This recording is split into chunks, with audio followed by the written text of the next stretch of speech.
에베소서 4장 11절에서 12절 화면 보시고 두 구절의 말씀 저와 함께 합독하시겠습니다. 시작.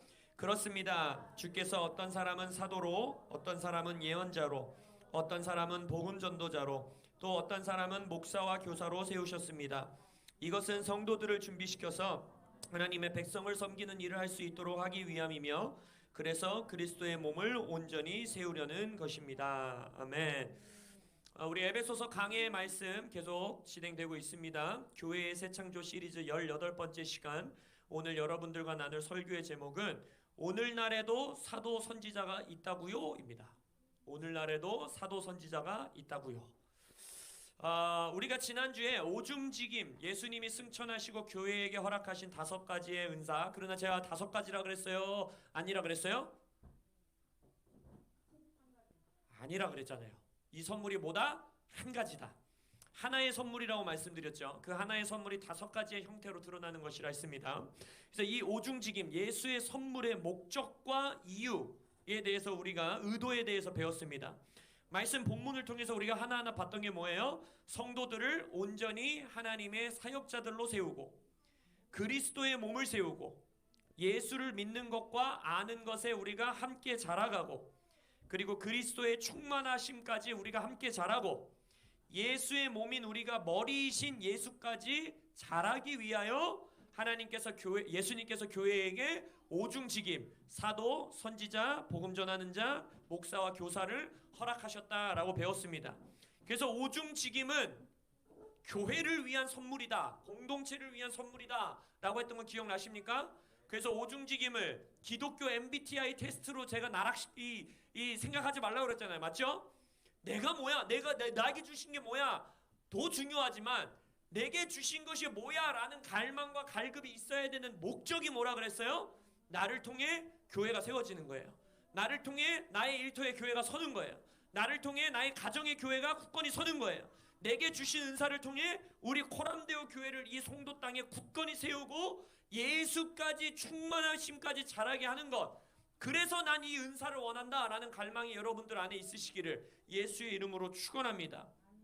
근데 이런 귀한 선물을, 예수께서 허락하신 이 귀한 승천하시면서 주신 선물을 성경 1세기 교회 시대 이후에는 없어졌다라고 말하는 가르침들이 있어요. 이건 매우 위험한 가르침이라고 제가 여러분들에게 지난주에 말씀드렸죠. 또 어떤 사람들은 이 성경 정경이 완성되고 나서는, 창세기부터 계시록까지 말씀이 이제 우리에게 주어지고 나서는 사도와 선지자, 이런 복음 전도자, 이런 오중직임은 사라졌다라고 말하는 가르침들이 있습니다. 근데 우리가 말씀드렸죠. 오중직임이 뭐냐, 나는 뭐냐를 아는 것보다 오중직임 은사, 선물을 주신 목적을 아는 게 중요하다고 하죠. 목적. 오늘 본문 말씀에는 읽지 않았지만 13절에 그 목적이 명확하게 묘사됩니다.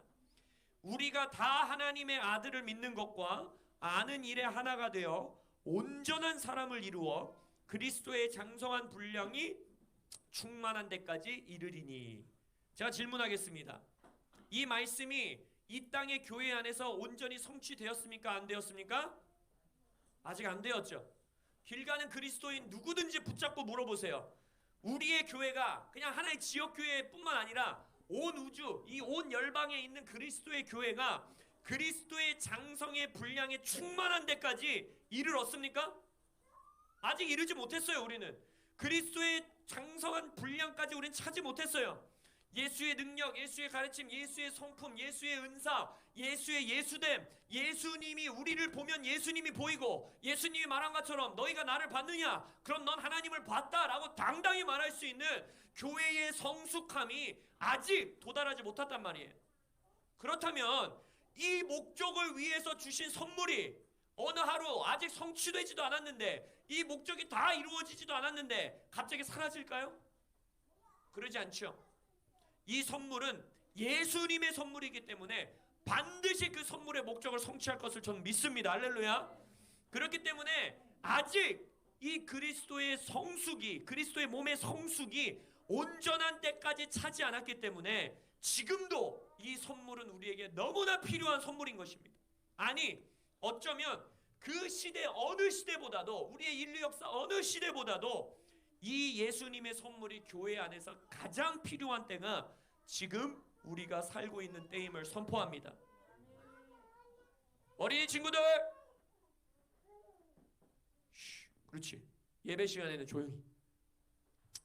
그래서 우리가 성경을 해석할 때 가장 많이 저지르는 흔한 실수가 뭐냐면요, 어떤 성경 말씀을 딱 취해서 그 성경 말씀은, 그 구절은, 그 비유는, 그 이야기는 특정 시대, 특정 장소, 그리고 특정한 사람들을 위한 말씀이다 라고 해석하는 순간 말씀이 꼬입니다. 이 말씀은 누구에게 주신 겁니까? 모든 믿는 자들에게 주신 거예요. 이 말씀 중에 몇 구절은 1세기 교회에만 적용되고 21세기 교회에는 적용되지 않으면 그건 하나님의 말씀이 아니에요. 왜요? 풀과 꽃은 시들 것이나 하나님의 말씀 어떻게 된다 그랬어요? 영원히 있다 그랬어요. 영원히. 그렇기 때문에 이 말씀의 어떤 한 구절을 싹 빼가지고 이거는 1세기에만 적용된 거고, 이거는 부흥 시대에만 적용된 거고, 이거는 현대 교회에는 적용되지 않는다라고 해석하는 것은 굉장히 위험한 해석입니다. 물론 성경 원문 본문과 그때의 문화적인 시대와 그런 것들을 성경 해석에 반드시 포함시켜야 되는 것은 맞지만, 여러분들이 이 어떠한 성경의 부분을 나에게는 적용되지 않아, 우리 시대에는 적용되지 않아, 우리 문화권에는 적용되지 않아 라는 말을 함부로 하시면 안 돼요. 그것은 굉장히 위험한 성경의 해석입니다. 예를 들어볼까요? 치유를 예로 들어보겠습니다. 치유 은사가, 치유의 사역이 지금 이 시대에는 끊어졌다라고 믿는 교단들이 실제적으로 있어요. 혹은 치유의 역사는 성경이 아직 다 전해지지 않은 소위 말하는 개발도상국들, 아니면 아직 이 선진국이 되지 못한, 아니면 복음이 다 온전히 전해지지 못한 그런 나라들에서 일어나는 일이고, 이미 복음이 전해진 나라, 이미 성경이 다 번역된 나라는 그런 기적은 끝난다라는 가르침이 있습니다. 이게 뭐예요? 특정한 시대, 특정한 장소, 특정한 사람들에게만 이 말씀이 적용된다라고 말하는 해석인 것입니다. 아니면 그래, 치유가, 이게 또 하나의 오류인데, 굉장히 많은 오류인데, 치유가 오늘날에도 있어. 어디든지 예수님이 일할 수 있지. 어디든지 하나님이 일하셔. 근데 나의 삶과는 상관이 없는 거예요, 그 말씀이. 이게 두 번째 오류예요. 믿는다고 말하지만, 있다라고 인정하지만 지적인 동의일 뿐, 그게 내 삶에서 동일하게 역사할 것에 대한 건 관심도 없고 믿지도 못하고 시도도 하지 않습니다. 이게 두 번째 성경 해석의 오류예요. 다 이루어질 수 있고 다 할 수 있다라고 믿는다고 말하지만 나에게만큼은 그 말씀이 이루어질 기대감도 없고 위험 감수도 하지 않고 그것을 가지고 기도하지 않아요. 그럼 진정으로 믿는 게 아닌 겁니다. 오중직임 또한 똑같아요. 이건 초대교회만을 위한 것이었다? 아니면 12사도만을 위한 것이었다? 아니라 바울까지는 더해진다? 13명이다? 이것도 얼마나 웃긴지 아세요, 여러분? 성경에서 이 오중직임이 오늘날 끊어졌다고 하는 사람들도 말들이 다 달라요. 바울까지는 쳐야 된다. 아니다, 바울 위에 누구까지는 쳐야 된다. 14명이다, 15명이다, 13명이다, 16명. 다 싸워요, 다 싸워. 그거부터 지금 뭔가 잘못된 거예요. 특정한 시대, 특정한 사람들에게만 적용하는 순간 성경 해석은 굉장한 오류가 될 수밖에 없습니다. 신약 성경 속에서 사도라는 단어는 79번 나와요. 목사라는 단어는 몇 번 나올 것 같으세요? 찍어보세요. 3번, 5번, 너무 많아요. 한 번, 누구야? 오! 할렐루야. 지금 방금 우리가 읽은 본문 있죠? 목사와 교사라. 여기서 딱 한 번 나와요. 목사라는 단어. 물론 이런 말로 반박을 하죠. 그때 당시는 우리같이 패스터라는 단어를 안 쓰고 장로, 뭐 집사, 뭐 교회의 뭐 어른 이렇게 썼다. 좋아요. 그 동의어 다 더해도 79번이 안 돼요. 근데 사도라는 단어는 79번을 예수님께서 교회를 향해서 선포하고 계시다는 거예요.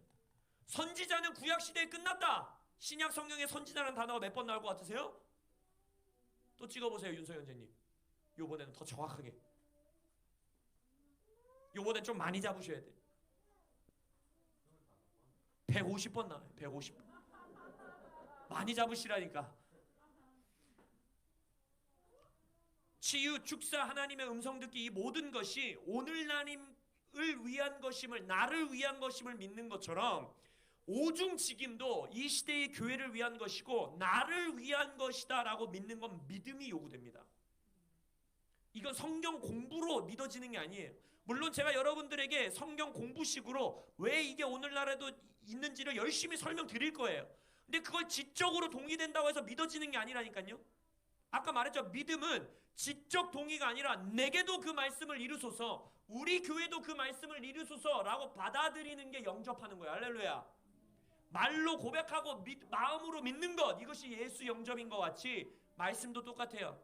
말로 고백하고 이게 오늘날에도 이루어집니다, 이게 오늘날에도 있음을 믿습니다 라고 말하는 말이 있을 뿐만 아니라 가르침이 있을 뿐 아니라 내 마음으로 그걸 믿어야 돼요.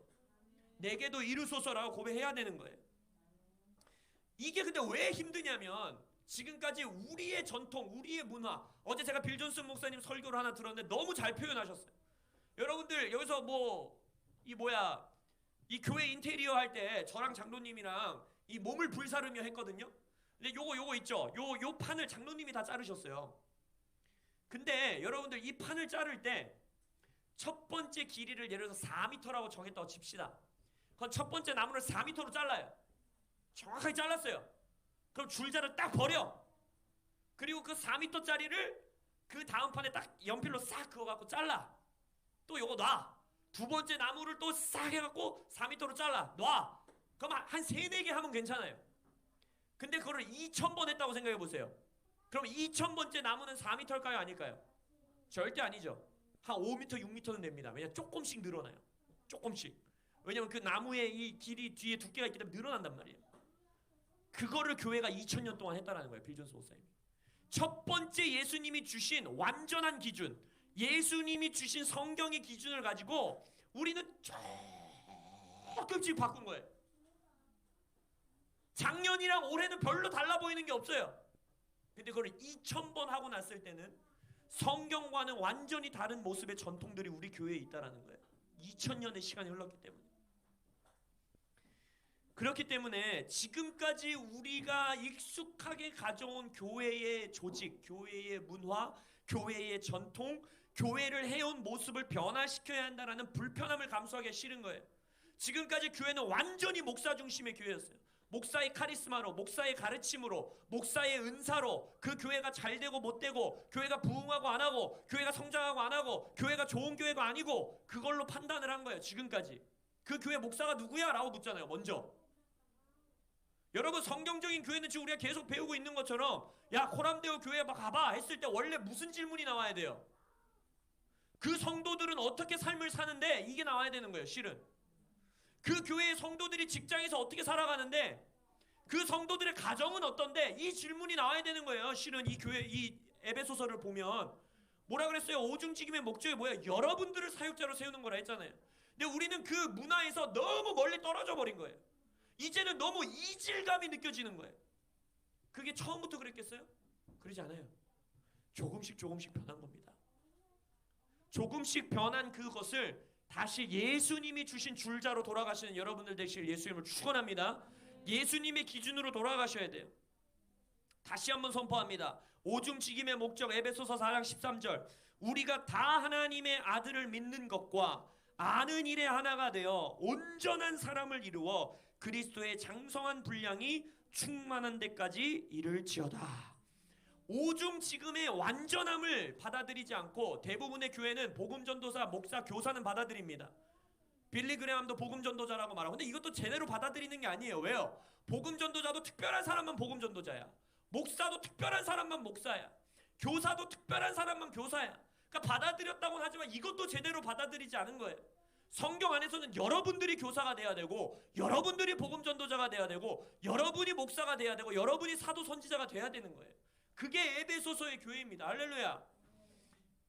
근데 우리가 이 예수님이 이 목적으로 주신 선물을 부분적으로 받아들이든 아니면 아예 배척해 버리든 해버리니까 이 그리스도의 충만함까지 이르러야 되는 교회를 경험하지 못하는 거예요. 왜? 예수님은 이 선물을 통해 이 교회를 세우겠다라고 했는데 우리는 우리 나무판 갖고 그 교회를 세우겠다라고 하는 거예요. 그러니까 안 맞죠.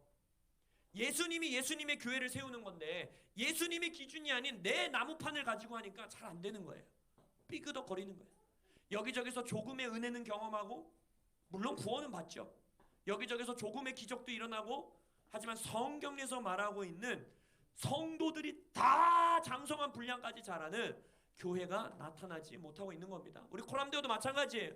만약 우리가 예수님의 기준대로 교회를 해나가지 않는다면 그건 되지 않아요. 그래서 작은 순종부터 하시는 거예요. 여러분이 여러분의 가정 예배를 이끄셔야 됩니다. 여러분이 여러분에게 주시는 하나님의 말씀이 뭔지 송구 영신 때 여러분이 선포할 수 있어야 돼요. 아주 작은 시작인 거예요. 그러한 길을 걸으시는 코람데오 되시길 예수 이름으로 축원합니다. 그래서 우리는 이 시대에도 사도와 선지자, 물론 나머지 오중직임 다지만 이 세 가지는 우리에게 익숙하기 때문에 사도와 선지자가 이 시대에도 존재한다는 사실을 지적으로 인정하는 수준에 머물면 안 돼요. 바로 그들에게 하나님이 허락하신, 이 시대에도 있는 사도와 선지자들에게 허락하신 은사와 기름 부으심을 우리가 용납하고 받아들여야 합니다. 왜냐? 예를 또 한번 들어볼게요. 성령 침례 사건, 성령 세례, 성령 침례를 한번 생각해 보세요. 그래, 이 시대에도 성령 침례 받는 사람들이 있어, 성령으로 충만한 사람들이 있을 수 있어 라고 지적으로 동의하는 게 여러분에게 무슨 유익을 줍니까? 아무 유익도 주지 않아요. 그냥 신학적으로만 알고 있는 거예요. 근데 내가 성령 침례를 경험하면 어떻게 돼요? 내가 성령의 충만하심을 체험하면 어떻게 됩니까? 이건 내 말씀이 되는 거예요. 그 말씀이 내 안에서 육신을 입는 거예요. 이게 믿는 겁니다. 그러니까 이 사도와 선지자도 마찬가지예요. 사도와 선지자가 있을 수 있어, 사도와 선지자가 누군가는 있겠지 라고 믿는 것만으로는 충분하지 않다라는 거예요. 사도와 선지자를 통해서 하나님이 하시는 역사를 용납해야 돼요. 받아들여야 돼요. 그들을 통해 흘려보내시는 은사와 기름 부으심을 받아들일 때 그들을 통해 흐르는 동일한 은사와 동일한 기름 부으심을 우리가 유익으로 취할 수 있다는 겁니다. 마태복음 10장에서 너희를 영접하는 것은 나를 영접하는 것이요 나를 영접하는 것은 나를 보내신 이를 영접하는 거다. 결국 뭐예요? 하나님이 보내신 자를 영접하는 자는 하나님을 영접하는 거라는 거예요. 그래서 선지자의 이름으로 선지자를 영접하는 자는 선지자의 상을 받을 것이다. 밥소르기 목사님에 대해서도 말씀드렸죠. 동일한 거예요. 이 시대에 하나님께서 사도, 선지자, 복음전도자, 목사, 교사를 주셨다라는 걸 믿고 나도 그러한 자로 부르심 받았다는 걸 믿을 뿐 아니라, 그러니까 MBTI 이걸로만 쓰지 말라 그랬잖아요. 내가 누구야만 받는 게 아니라 이 몸 안에 하나님이 그러한 자들을 일으키고 계시고 그러한 자들을 그들의 이름으로 영접하는 자, 그러면 그들은 하나님을 영접하는 것이요 하나님이 있는 교회는 성장할 것이요 하나님의 있는 교회는 살아날 것이요 할렐루야. 그리고 그들을 통해 일하시는 은사와 기름 부으심이 그들의 상급이 우리의 유익으로 동일하게 주어진다라는 것입니다. 사도와 선지자가 여러분만큼은 이 말씀을 오늘 제가 전하고 다음 주에 전하는 말씀을 마스터 하셔야 돼요. 왜요? 여러분들한테 그런 말 많이 듣잖아. 니네 신사도 아니야 이런 말 들어보신 분 한번 손 들어보세요. 안 들어봤어요? 제대로 삶을 지금 뜨겁게 안 살고 계시네. 그 말을 들으셔야 돼요. 니네 이단 아니야? 신사도 아니야? 이런 말 분명히 들으실 거예요. 그때 몰라 우리 목사님한테 가서 한번 물어봐 이러시는 분은 저에게 굉장히 혼이 날 겁니다.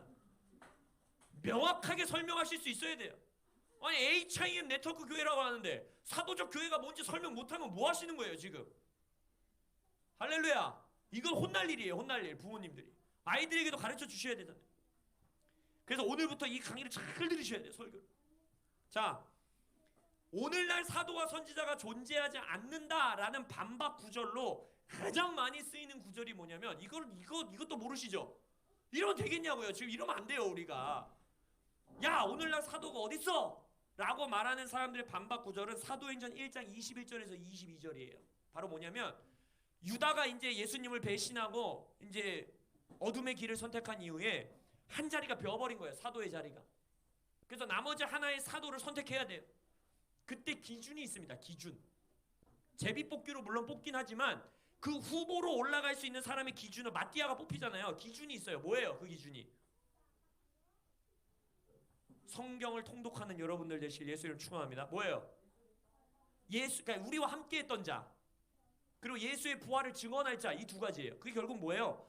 예수를 본 자여야 된다는 거예요. 예수를 본 자. 우리와 함께, 여러분 12제자라고 해서 12명만 데리고 다닌 거 아닌 거 아시죠? 70제자도 있었고 500 몇 명이 따라다녔다고 그랬잖아요. 12사도가 있었고 그 뒤에 제자들이 있었단 말이에요. 그러니까 예수와 함께 다닌 자, 그리고 예수의 부활을 눈으로 본 자, 그래야 증언을 할 거니까 그 자를 사도로 선택하자라고 했기 때문에 이들의 주장은 뭐냐면 네 예수 봤어? 이거예요. 너 예수 부활한 거 못 봤잖아. 우리는 승천해버리셨잖아. 그러니까 승천한 이후는 사도가 있을 수가 없다라는 거예요. 자, 반박해보세요. 못하시면 안 된다는 거예요, 이거를. 그럼 여러분들은 바로 우리 임재선 목사한테 연락해봐 이렇게 되는 거예요. 그러시면 안 돼요. 그러시면 사도 바울도 자기가 사도인 이유를 고백하는 고린도전서 9장의 말씀을 이렇게 말해요. 내가 자유인이 아니냐 사도가 아니냐 내가 예수 우리 주를 보지 않았느냐라고 말해요. 그러니까 나도 눈으로 봤기 때문에 사도직을 나는 받을 자격이 있다라는 걸 고백을 하고 있다라는 거예요. 그럼 이제 우리가 흔들리지. 맞는 거 같은데? 이렇게 돼버려요. 맞는 거 같은데. 여러분들이 뭔가 사람들과 디베이팅을 하고 성경을 가지고 공부를 하고 토론을 하실 때는 이미 내 말과 동의하는 그룹에 있는 사람들의 책을 가지고 반박하시면 안 돼요. 정치도 그렇잖아요. 너 보수 우파잖아 이러는데 보수 우파 정치하는 인이 하는 말 갖고 진보 좌파인 사람들한테 말하면 그걸 동의해요? 안 해요? 안 하죠. 그 진영에 있는 사람들의 말을 가지고 말을 해야 되는 거예요. 똑같아요. 성경 해석도. 여러분들이 만약 사도적 교회를 외치는 교회가 있다면 사도적 교회를 외치는 사람들의 책과 공부는 당연히 하셔야 되는 거고 그것의 다른 진영, 다른 교파, 다른 교단, 다른 색깔, 다른 성향에 있는 분들의 책과 공부를 반드시 하셔야 돼요. 그래서 만약 제가 이런 이제 목회자니까 이런 토론을 많이 하잖아요. 근데 제가 뭐 최한 목사님, 빌 존슨 목사님, 뭐 척표스 목사님, 뭐 피터 와너 박사님 이런 분들의 책이 이렇게 나와 있잖아 하면 그분들이 야 그거야 그분들은 그걸 믿으니까 그렇지 이렇게 나오잖아요. 그러니까 이런 경우 여러분들이 반드시 복음주의 쪽, 소위 말하는 전통 교회 쪽의 내용들을 가지고 대화하셔야 돼요. 제가 여러분들에게 그걸 전달드릴 거예요. 이 에베소서 2장 20절에서 사도와 선지자가 교회의 터이다라고 말하는 말. 또 오늘 우리가 읽은 본문 예수님께서 사도와 선지자를 선물로 주셨다라고 하는 말의 본문에 나와 있는 이 에베소서의 주석을 기록한 달라스 신학교 아주 명망 있는 신학교 교수님이 한 분 계십니다. 2009년에 돌아가셨는데 해롤드 호너라는 교수님이 계세요. 이분은 얼마나 명망받고 존경받는 교수님이냐면 이분이 돌아가신 이후에 달라스 신학교의 모든 신학학자들이 신학 교수들이 우리의 멘토에게 책을 바칩니다 하고 교과서를 하나 썼어요. 그 정도로 신학계에서 존경받고 신학계에서 인정받는 교수님이라는 거예요. 근데 이 교수님이 완전히 사도적 교회랑은 완전히 아무 관련이 없고 거의 뭐 교류도 없는 이 교수님이 이 주석을 어떻게 썼느냐, 에베소서에서 말하고 있는 사도는 세 부류의 사도를 말하고 있다는 거예요. 첫 번째, 예수님과 함께 공생이 사역 가운데 있었고 예수의 부활을 본 자. 그러니까 지금 오늘 읽은 본문 말씀이죠. 그들은 이제 12사도를 말하는 거겠죠. 그리고 몇몇 사도들이 그 이후에 또 있어요. 그 다음에 두 번째 부류, 사도 바울을 아주 높은 위치에 둡니다. 사도 바울은 하나의 카테고리로 만들어요. 바로 뭐냐면 사도 바울이 고린도전서 15장 8절에서 자기를 소개할 때 맨 나중에 만삭되지 못해 난 나라고 말합니다. 그러니까 out of season이라는 말을 써요. 때를 벗어난 자. 그러니까 예수님이 12사도를 선택하는 때에 벗어나서 나를 따로 선택하셨다라는 거예요. 물론 그걸 겸손한 말로 말하는 거예요. 그러니까 나는 그 12사도의 길 축도되지 못하고 마지막에 만삭되지도 못한 채 남 같은 교회를 핍박했던 나를 예수께서 사도로 선택하셨다. 그래서 이게 두 번째 사도예요. 바로 사도 바울을 말하는 겁니다. 근데 세 번째 카테고리를 이 교수가 말하고 있는데 바로 뭐냐면 사도의 은사를 받은 자들이 있다는 거예요. 그게 바로 이 에베소서 4장 11절의 말씀인 거예요. 예수님께서 공생의 기간에 직접 선택하신 사도들은 아닐 수 있지만 예수님께서 승천하시면서 교회에게 허락하신 사도의 선물, 사도의 은사를 받은 자들이 있다는 겁니다. 복음주의 진영에서 말하고 있는 거예요. 그리고 이 성경 에베소서에서 말하고 있는 사도는 바로 이 세 부류의 사도를 다 포함한다라고 말하고 있어요. 그리고 또한 만약 예수를 본 자 열한 사도와 바울만이 사도다라고 말하면 성경적으로도 오류가 나버리는 경우가 있습니다. 바로 뭐냐면 여러분 성경 속에서 사도라는 직책을 받는 이름의 사도들이 또 나오는 거 아세요? 되게 많아요. 제가 몇 명 읽어 들어볼까요? 로마서 16장 7절에는 안드로니고와 유니아라는 부부가 나와요. 사도행전 14장 14절에서는 바나바를 사도라고 부릅니다. 갈라디아서 1장 19절 우리가 잘 아는 예수의 형제 야고보서를 쓴 사도죠. 이 야고보도 사도로 불립니다. 빌립보서 2장 25절에는 에바브로디도를 사도라고 지칭하고 있어요. 한글 성경에는 이게 명확하게 나와 있지 않는데 헬라어 성경을 보면 아포스톨로스라고 그를 지칭하여 부르고 있습니다. 사도다라고 말해요. 고린도전서 4장 6절에서 9절에서는 아볼로를 사도라고 말합니다. 데살로니가 전서 1장 1절과 2장 6절에는 실루아노와 디모데를 사도라고 말해요. 고린도 후서 8장 23절에서는 디도를 사도라고 말해요. 이처럼 성경에는 20명이 먹는 사람들을 사도라고 지칭하고 있단 말이에요. 그리고 또 하나 우리가 알고 있어야 되는 건 성경 어디에도 성경이 완료된 이후에는 사도 선지자가 끝났다라는 말씀 구절을 찾아볼 수가 없어요. 예수가 승천한 이후에는 사도 선지자는 끝났다라는 구절을 찾아볼 수 없어요. 그러니까 요 세 가지 이건 여러분들이 기본적으로 아셔야 돼요. 교수님 이름이 뭐라고요? 이러시면 안 돼요. 그거 있어. 그 되게 존경받는 신학자라고 했어. 안 통해요. 교수님 이름이 해롤드 호너. 어디 신학교 교수라고요? 달라스 신학교 교수님. 언제 돌아가셨다고요? 2009년. 해롤드 호너. 다시 한번 복창. 해롤드 호너. 이 교수님이 주석에 이렇게 쓰셨어. 그럼 두 번째 뭐였어요? 성경에 12사도와 바울 말고도 사도로 지칭된 사람이 이렇게 많아. 그리고 세 번째 뭐라고요? 사도와 선지자가 끝났다라는 성경 구절이 어디에도 나와 있지 않아. 이게 너무 중요하다는 거예요. 최근까지만 해도 저도 에베소서 2장 20절에서 사도와 선지자의 터 위에 교회가 세워진다라는 이 말씀은 1세기의 사도들과 구약 성경의 선지자만 말한다라고 저도 생각했어요. 저도. 그래서 지난번 제가 에베소서 강해를 할 때 그렇게 가르쳤을지도 몰라요. 근데 최근에 저도 이 오중직임을 공부하면서 여러 가지 책을 보고 주석을 보면서 복음주의 진영 교수님들조차도 우리 교회가 지금 현대 교회가 사도와 선지자의 터 위에 세워져 있는 거를 고백하고 있구나. 이거 다음 주에 더 자세하게 볼 건데 그게 왜 그러냐면 사도와 선지자는 새로운 터를 닦는 사람들이기 때문이에요. 지금도 교회들이 세워져야 되는 새로운 터들이 있습니까? 지금도 복음이 전해져야 되는 곳이 있습니까? 지금도 복음이 더 굳건히 서야 되는 곳이 있습니까? 그러한 영역들이 있습니까? 그럼 사도와 선지자의 선물은 있는 거예요. 그래서 그것들에 대해서 우리가 다음 주에 더 자세히 나눌 것이고 말씀을 마무리 짓기 위해서 오중직임을 이 시대에도 역사하는 은사임을 믿고 받아들이는 것에 대한 중요성을 세 가지로 말씀드리고 우리가 오늘 말씀을 마칠 겁니다. 첫 번째는 우리가 받은 은사와 기름 부으심에 대한 올바른 인식이 있을 때 우리는 그것에 걸맞은 삶을 삽니다. 그래서 이 기름 부으심과 은사를 인정해야 돼요. 무슨 말이냐? 잠언 23장 7절에 대저 그 마음의 생각이 어떠하면 그 위인도 그러한즉 이랬어요. 무슨 말이냐면 우리 인간은 생각하는 대로 살아간다라는 거예요. 내가 가진 생각이 그대로 내 삶에 나타난다라는 거예요. 내가 패배자의 마인드를 갖고 있으면 패배자로 살고 귀신이 나를 좌지우지할 수 있다는 생각을 가지면 귀신에게 좌지우지 당하면서 사는 거고 나는 치유할 수 없어 목사님만 할 수 있어 라고 하면 목사님만 치유하는 삶을 사는 거예요. 근데 만약 오늘날에도 하나님께서 오중직임의 은사를 허락하시고 나도 그 은사를 받았어 라는 믿음을 가지고 살아간다면 나는 그 인생에 걸맞은 삶을 산다라는 거예요. 창조의 목적과 그 목적을 이룰 능력이 내게 있다라는 걸 이해하는 자만이 내 창조 목적을 성취하며 살아갈 수 있는 겁니다.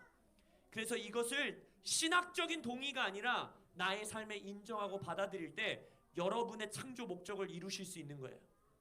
두 번째 우리가 이것을 인정해야 되는 것은 상대방의 기름 부으심, 나의 형제자매의 기름 부으심을 인정할 때 그것을 용납할 때 그들의 상급을 우리가 함께 누리기 때문입니다. 아까 말씀드렸죠? 선지자를 선지자의 이름으로 영접하는 자는 누구의 상급을 받는다고 그랬어요? 선지자의 상급을 받는다고 했습니다. 성경에 그 동일한 구절 마태복음 10장에 예수님조차도 그 마을 사람들이 예수님을 선지자로 영접하지 않으니까 자신의 고향에서는 선지자 사역을 하나도 조금밖에 하지 못해요. 예수님조차도 사람들이 자기를 영접하지 않으면 막무가내로 가지 않는다는 거예요. 성령님도 똑같아요. 그렇기 때문에 여러분들이 나의 형제자매, 다른 목사님들, 다른 사역자들, 나의 가족에 있는 나의 자녀들, 나의 남편, 그 사람 위에 하나님이 허락하신 은사와 기름 부으심을 깨닫고 인정하고 그것을 받아들일 때 그들의 삶에서 일하고 계시는 하나님의 역사를 우리가 유익을 누릴 수 있다는 거예요. 그렇기 때문에 이걸 인정하고 깨닫는 게 너무나 중요합니다. 세 번째, 서로의 은사를 그래서 두 번째 하나 덧붙이기 원하는 건 이것이 우리에게 굉장히 두려운 말씀으로 다가와야 되는데 다른 사람에게 일하고 계시는 하나님의 은사와 기름 부으심을 인정하지 않으면요 그들을 통해서 일하시는 하나님의 능력을 우리가 제한하게 되는 거예요. 아까 예수님이 그랬죠. 예수님 안에 능력이 없었습니까? 예수님 안에 기름 부으심이 없었어요? 아니죠. 예수님이 들어갔지만 그 마을 사람들이 예수님을 거부하니까 예수님 안에서 일하시는 하나님의 능력이 그 도시에는 제한받는 거예요. 여러분의 삶에도 똑같습니다. 이것을 여러분들이 받아들이지 않으면 여러분들의 가정과 여러분의 교회와 여러분의 삶에 그들을 통해서 일할 수 있어요. 내 남편, 내 자녀, 우리 교회 집사님, 저 목사님, 저 선지자분을 통해서 일하시는 하나님의 능력이 내 삶에 제한될 수 있다는 거예요. 그래서 밥소르기 목사님의 말씀에 용납하시고 실행하시는 게 너무 중요한 거예요. 그럼 그 말씀 가운데 일하시는 하나님의 능력이 제한되지 않고 여러분에게 임할 것을 믿습니다. 마지막, 이 은사를 깨닫고 우리가 인정해야 되는 세 번째 이유는 서로의 은사를 깨닫고 인정해야만 가장 건강하고 튼튼한 그리스도의 몸을 이룰 수 있기 때문입니다. 몸은요 적재적소에 올바른 지체가 있어야지만 건강하고 균형 있는 올바른 몸이 됩니다. 심장은 심장에 위치해 있어야 되고 손은 손에 위치해 있어야 되고 눈이 엉덩이에 달려있으면 안 돼요. 큰일 나요. 눈은 눈의 자리에 달려있어야 돼요. 눈이 냄새 맡겠다라고 난리쳐도 안 돼요. 큰일 나요. 눈은 보는 일을 해야 되는 거예요. 똑같아요. 내가 어떤 은사를 받았고 내 형제는 어떤 은사가 있고 그렇기 때문에 우리는 교회에서 이 역할을 해야 된다 라는 것을 명확하게 아는 교회가 건강한 몸으로 세워질 수 있다는 것입니다. 그래서 오중직임 중에 복음전도사, 목사, 교사만 받아들일 거고 나머지는 아니야 라고 한다면 그 몸은 불균형한 몸으로 성장할 수밖에 없는 거예요. 5개의 선물을 주셨으면 한 개의 선물을 5개로 보여지게 하셨으면 그 선물을 온전하게 받으시는 여러분들 되시길 예수의 이름으로 축원합니다. 그래서 우리가 다음 주에는 이 5중직임을 통해 하나님께서 교회에서 어떤 일을 하시는지 조금 더 자세하게 볼 것이에요. 근데 여러분들이 오늘 이 말씀 가운데에 기억하셔야 되는 것, 이 선물은 오늘날에도 역사하는 선물이다. 할렐루야. 나에게 주신 선물이다. 할렐루야. 나의 형제 자매에게 주신 선물이다. 할렐루야. 이것을 믿고 지적으로 동의하실 뿐 아니라 믿음으로 취하시는 그 선물을 누리시는 여러분들 되시길 예수 이름으로 축원합니다. 아멘. 기도하시겠습니다.